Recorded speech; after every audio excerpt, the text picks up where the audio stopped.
Who are we voting for? Meet the candidates. Who Are We Voting For was created so we could understand who the candidates are and what they are about.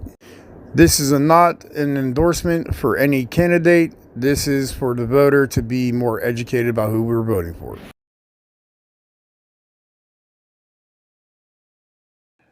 Hello, my name is Tony Moreno. I am a retired Pittsburgh police detective of 24 years. I am a combat airborne veteran. I am a father. I'm a grandfather. I'm a brother. I'm a son. I'm a child of God. I'm a transplant to Pittsburgh from Los Angeles, California. I lived in Whittier. That's where I grew up. My dad is Mexican, Native American. My mother is Scottish and Welsh. My wife says that it explains a lot of the aggression because my Scottish Welsh is from the Viking class and my Mexican Native American is from the Indian realm. I don't know which tribe. It's Southwest Arizona. My Mexican is from northern Mexico, and they immigrated up through the West and then landed in Southern California, it was Sonora Town. It is now Chinatown. I grew up there. I went to California High School. It's a public school, very integrated. I didn't know how white I was until I came to Pittsburgh. Honestly, we didn't dwell in that realm where I lived and when I grew up. Everybody just knew who everybody was. I don't speak Spanish. I asked my father why he didn't teach me Spanish, and he said in 1968 it wasn't cool to teach your kids Spanish. Everybody wanted to be American, and they became Americanized. I currently have family that are in the immigration system. It's something that's talked about here in the city very much. I'm very familiar with it. My grandfather owned a trucking company. It was a produce trucking company in Southern California, down near the border. That's where they're from. Holtville is where my dad was from. So he made relationships all across California because during whatever season it was, he would be down south, or you'd move up to King City, which is near Monterey County. That's where I learned to hunt with my father and grandfather, because ultimately Mexicans are cowboys and they hunt and they grow, and they only show aggression when they're protecting their families and their places. So it was a nice little way for me to grow up. I was born Catholic, and then my parents ended up going to a Protestant church. I went to East Whittier Baptist Church. When I came here to Pittsburgh, we found homes in both the Catholic Church and the Protestant Church. I don't vary how we love God. You know, everybody's allowed to do it that way. So what brought me to Pittsburgh is when I joined the Army after I graduated high school. You can't be a police officer in California until you're 21. So the plan was to become a military police officer and gain the experience I needed, and get out, use the GI Bill, go to college, and then become a police officer in California. Well, I fell in love, and that's usually how it happens. I'm a beach kid, so being at Fort Bragg, North Carolina, home of the airborne, we would go to Myrtle Beach all the time because it's close. And we would do these things in cycles for the training, how we operated, because we were on airborne status, combat airborne status. It would go 3 months at a time. You would go into a training cycle, a work cycle, and a deployable cycle. And when you were at home on the training cycle, you had the weekends off, so we would spend our time at the beach. I met a girl from Youngstown, Ohio. 2 years later, we ended up getting married. After my combat deployment to the invasion of Panama, I got out and ended up getting sent to Germany, where I lived for 2 years. At that point, we had 2 babies, a boy and a girl, and the Gulf War happened. I did not get sent to the Gulf War, thank goodness. At the time, I felt bad because my old unit, we were deploying all over the world all the time, and I wasn't involved in that anymore. So you feel that longing to be part of that brotherhood of combat that happens. And how the military ended up playing out going forward. I just didn't like how they were operating, so I decided to get out and go on with my future. I went back to Youngstown. I tested with the Pittsburgh Police Department. I went through the academy in Ohio, and when I graduated, I got hired in about 4 different departments, and Pittsburgh called me at the same time. Of course, I wanted to come to the big city, so I ended up moving to Pittsburgh, moved my family here, and this is where I was going to make my home. My children were, I believe, 2 and 3, so it's pretty much the only home that they've known. They're Pittsburghers. I try to keep them from the solid Yinzer sound, but they're very well adapted, and they can carry it if they need to. They're grown. I have 2 grandchildren. My first wife of my youth decided she wanted to grow somewhere else on her own, so we went our own ways. And then I met my current wife, who was also a Pittsburgh police officer, military veteran, and a mother. We found ourselves in the same situation. We ended up developing a relationship, and we are now married, and I am stepfather to her 3 children. One who is an adult now, and she graduated college and the military, is now a respiratory therapist. The 2 boys, one just graduated. He just finished his military training, and he's starting his enrollment in college. And our last one is graduating this year. He joined the Army National Guard. He's currently doing his service time, getting ready to go to basic training as soon as he graduates high school. So our families are going forward, growing wonderfully. It's part of why I'm doing this, because after my 24 years in the police department, very successful. I had a very successful career. I achieved all the things that I wanted to after 24 years, and it was time to leave. The police department was changing. I didn't like the way it was going. I didn't fit there anymore. I retired. I ended up getting injured, which pretty much forced the retirement, but it was time. I was done with law enforcement. My wife had a few more years. As I was waiting for her to be able to reach her retirement age, I started realizing all the things that were broken in our city. Well, I come from a place of service. I think the greatest thing that I have is that attitude, that it's my care and desire to serve. It started from when I was a kid. I was born with it. I don't know how other people come to these actions or these feelings about themselves. I know it was born in me. It's a natural reaction. When I was a kid, we grew up, I'm older than my siblings. I'm 6 years older than my brother and 10 years older than my sister. So coming up that way, my dad was working. He was going to school at night and working during the day. He ended up becoming a satellite technician for Hughes Aircraft. He built the satellite that you watch DirecTV from. He builds them. They would take them apart, ship them to Florida, put them back together again, and put them on the space shuttle. So I didn't understand the impact of how cool that was at the time it was happening, because I was living it.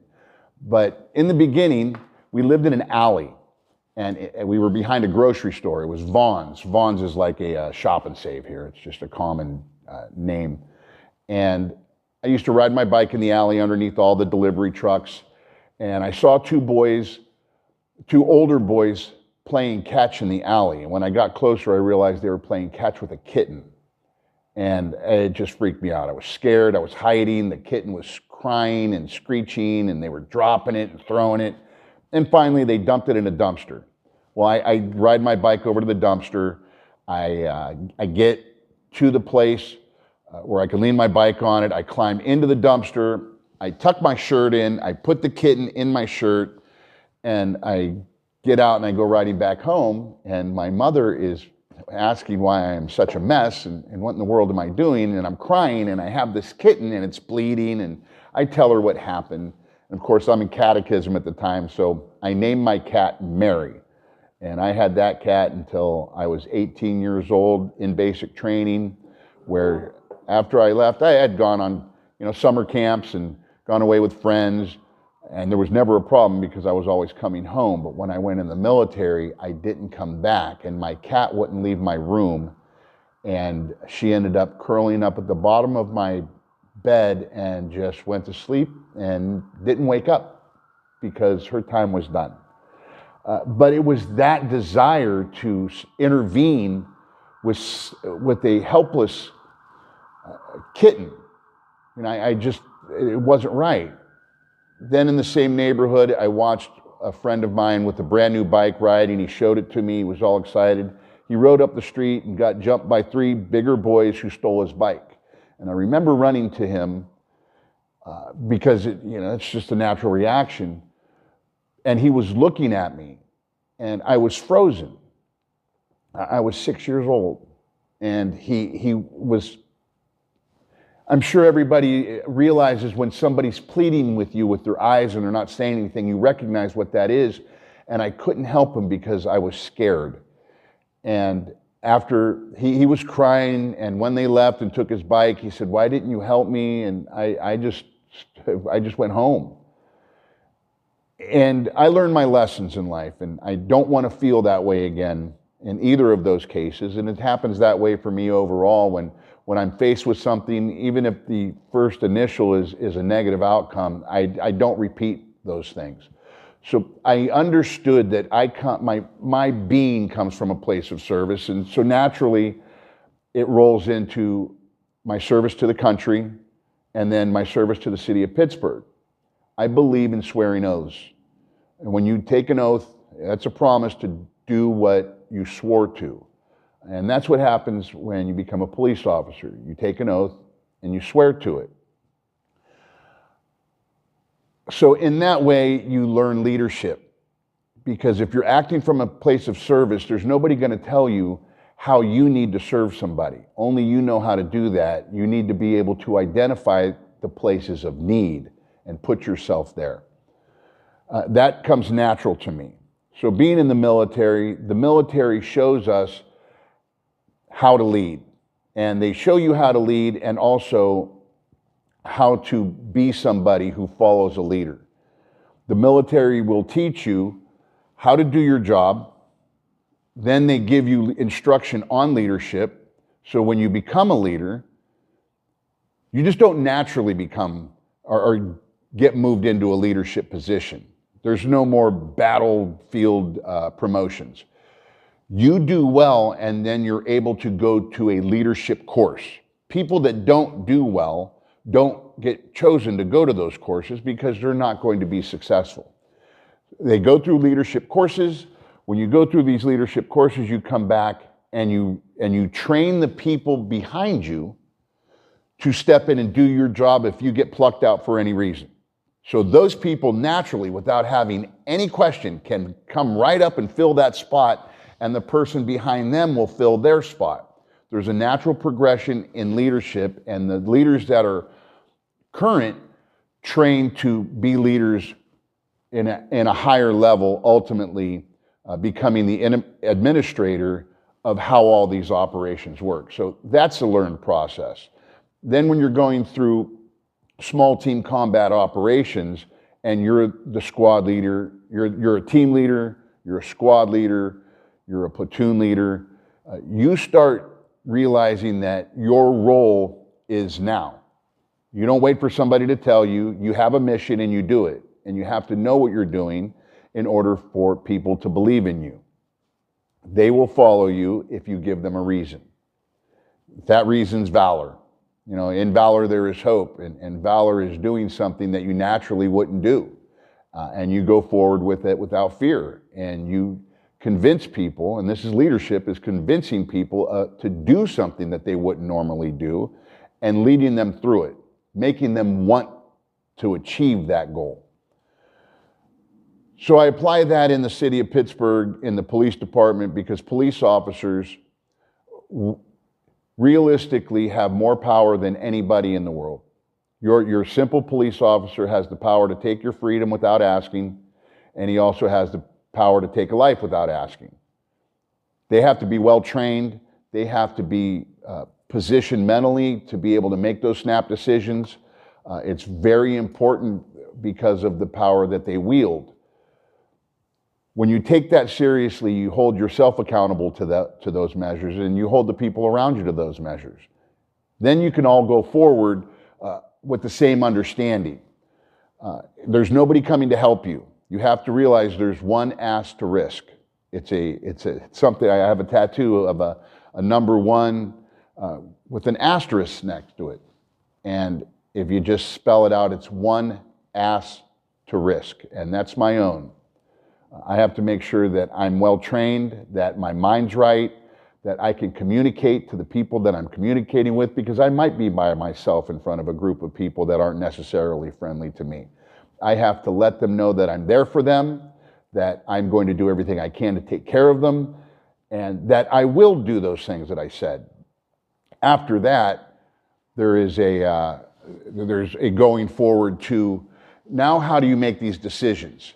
Working inside of the Pittsburgh Police Department is a microcosm of everything that runs in the city, as far as policies, how they promote, how they act, what their motion going forward is, and how they treat people in the city of Pittsburgh. It's very easy when you come from a place of servitude and leadership to see how broken our leadership is here. Our leaders do not take their specialties and bring them forward, the things that they are good at, the things that they're experts at. They need to bring those to the leadership positions they hold inside of the city of Pittsburgh currently, or there'll be a breakdown. And right now we're seeing a breakdown and nobody's stepping up to fix it. That's one of the first tenets of leadership, is stepping up to do it. So it's simple for me to come in because there are guidelines. You know, there's a home rule charter, there are policies, that there's rules and regulations, and there's laws. If you use those as a standard of your foundation coming in, that will guide you going forward, then you can take your personal experiences of success and failure and apply those to the city of Pittsburgh. With that is identifying problems for what they are and fixing the problem instead of making 5 other generalizations about what could be done, actually going through and doing it. That's what makes me particularly centered here, is my expertise in the city of Pittsburgh. I led the city in arrests for 5 years in a row, and in doing that, I proved that this job can be done correctly because I had less than 1% complaint to arrest ratio, meaning I was doing my job right. Those numbers are backed up by the Civilian Review Board and the Office of Municipal Investigations. My actions prove my ability to do what is correct in the city of Pittsburgh, even faced under the scrutiny of the federal government. And that's what that was during the time I was policing. Scrutiny of the federal government, and they watched everything I did, and I came out way above average, and they used me as the example to how things could be done correctly if you just apply them right. So after I retired, my wife still had a few years before she could retire because of the age and time requirement. In the city of Pittsburgh, you have to be 50 years old and have done 20 years as a police officer in order to receive your retirement. So I was waiting for her, and I dabbled in a few things, some consulting work, a private investigation company I was partnering in. That was still too close to law enforcement, so I kind of went away from that. Podcasting I was really interested in because we have our lives are set, we have our pensions. Really, I was looking forward to doing the things that I really wanted to reach out and do. But it wasn't getting better in the city of Pittsburgh, it was getting worse. And I had to stay, my children were still here. I had to stay there. And the people that were making the decisions weren't making the right decisions for some reason. They were making decisions that were going against the law, that were going against the communities. They were making policies that were detrimental to the residents of Pittsburgh, not positive. removing your police officers from your communities and not allowing them to engage the way that organically needed to happen. Meaning you don't shove police officers into a community room and say, okay, now you're gonna have lunch with your cops and they're gonna read you stories. It's just not, that's not how it works. You have to spend time. It's like building any relationship. It's spending time together. That's the difficult part. That's hard because not only are the police officers they're the referees of life in a community. If you were looking at a basketball game, there's basketball for fun that you play with your friends and you call your own fouls and everything ends up, you might have a little spat or an argument, but when the game's over, everybody sits around and you talk about what happened with your girlfriends, your wives, your kids, and you go about your business until the next week when your game comes back around. In the hard competitive games that are meaningful to the outcomes, you have referees that keep the rules. And all the way to the point where that referee could say, I've told you enough, I'm ejecting you from the court. You're out of here because you are so egregious that you can't be a part of this anymore. If you look at it through that scope, in law enforcement, you're here to make sure everybody plays by the rules. In between plays, you can talk to coaches and you talk to the players and you build relationships. They know that you're going to call a foul if you commit a foul. I have an advantage here, and there is no unfair advantage. It's all in play. As a Pittsburgh police officer, I was able to be in all 90 neighborhoods in the city of Pittsburgh. And my natural self, I just lend myself to people. It's okay for me. I don't have a problem just engaging.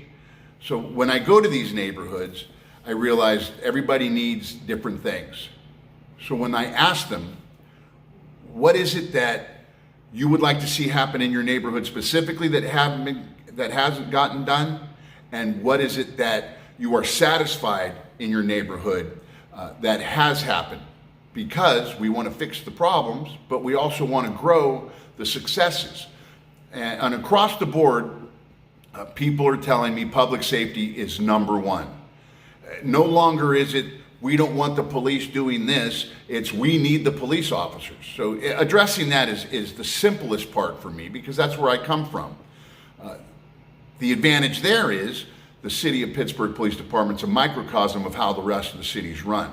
So when people that I talk to and I say, hey, what kind of things do you see that need to be addressed? What needs fixed? And they say, oh, well, we have these dilapidated houses that are causing a problem with rodents and blight. It just looks terrible. It needs fixed.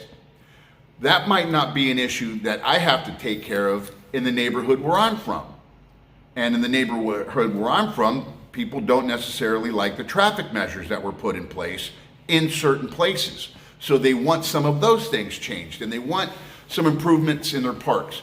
So if you have the ability to communicate with people across the city where they're at without any other preparation other than, hey, I'm here to help. That kind of goes against, I'm from the government and I'm here to help.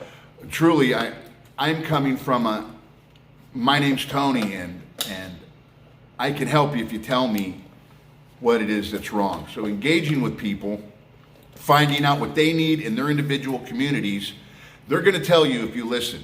And if they don't know how to quite explain it, you should have already had the experiences of being in these places and talking to enough people to know where they're trying to get to and explaining to you what it is they need or what it is they like.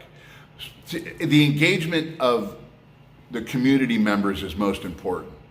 So when I tell them I'm not part of their game plan, I wasn't a politician, I've had a successful career and I'm coming out of that now coming to serve you. So when I come to folks, I ask them, do you think that you've had enough of what's going on, because I've had enough of asking for help, waiting for help, telling people how to get help. Nothing is being done. Our entire political system is being run on the politicians trying to remain politicians. Nobody's helping the communities. And that's what I've learned when I come out into these areas is they're asking, they're doing everything that they're told, and nothing's changing. So the next question for me is, are you ready for change? And that's what they really engage and start telling me. So going out, asking those folks and getting those answers, and then having the ability to apply them and tell the people, look, it's not that hard. They tell you it's hard because they want to be able to have that problem to keep control over you. I'll fix it right away. I will come in and address it immediately and then start building on how to prevent this from happening again. You have to reassure people that you're not just voting for change for the sake of change, that there is a positive outcome at the end of it. And once that happens, they begin to trust you and they will go ahead and at least follow what you're saying and doing so you can be there to ask for their vote. So then it gets into the answers to that question are the people that you elect are the ones that are creating this problem. And you elected them under the auspice of change. Well, how do we get to change? I think we have to really understand the definition. And I like to go back to the movie The Princess Bride. My kids loved it. I love it. I love that movie. It's a great movie. And in part of it, one of the stars, the dread pirate Roberts, is partnered up with somebody who's on a ship, and this person keeps saying the word inconceivable, and he doesn't use the word appropriately. So the pirate looks at him and he says, "You keep using that word. I do not think that word means what you think it means." And that's our current political status. They don't understand the definitions of words the same way the people on the street understand them. Well, I'm that person on the street, and I understand it. I understand what change means. That means stopping what you're doing because it's not working, figuring out what will work, and doing something completely different. And that's where I come in. I ask folks, have you had enough? Are you ready for change? Because I'm that person of change. I have been successful in life. I have successfully raised a family of good young men and women who are now having families, who are contributing and wanting to stay here, but they want that to change also because they know what's going on. I come from a place of success in our law enforcement. In the most important part that the community has told us, I have come from a position of success there. I know how to fix these things. I just need to be given the opportunity to do it. And the only people that can give me that opportunity are the people on the street in Pittsburgh. And it's not the Republicans in Pittsburgh, and it's not the Democrats in Pittsburgh. It's not the black Pittsburgh. It's not the white Pittsburgh. It's not the business Pittsburgh. It's not the athletic Pittsburgh. It's the people that live in the city of Pittsburgh are demanding change. And what they're looking at is more of the same, just how they're going to be fed more of the same. What they're going to be able to tolerate. Well, I'm not in that class. I'm not in that sector. I'm in the sector of, you and I have talked already. We know what's wrong. We've all asked for change and it didn't happen. I'm here to do that for you. I'm here to listen to what your community wants done, and I'm here to do it because you can't take anything from me. I'm retired. I have 2 pensions that I worked very, very, very hard for, that I was successful in life getting to, so I can go off and be retired. I'm doing this because I want to serve Pittsburgh. I want to be that agent of change for you. I want you to believe in this political system because that's what our country's based on, this system. And it's based on you electing people to change things that are positive for them. It's not happening now, so do it. Let's do this together. Let's be a part of this Renaissance, Pittsburgh. I'm asking you to let me be that change for you and prove the point that we can do this together. Please vote for me, Pittsburgh. My name is Tony Moreno. You can find me at realsteelmayor.com, #realsteelmayor.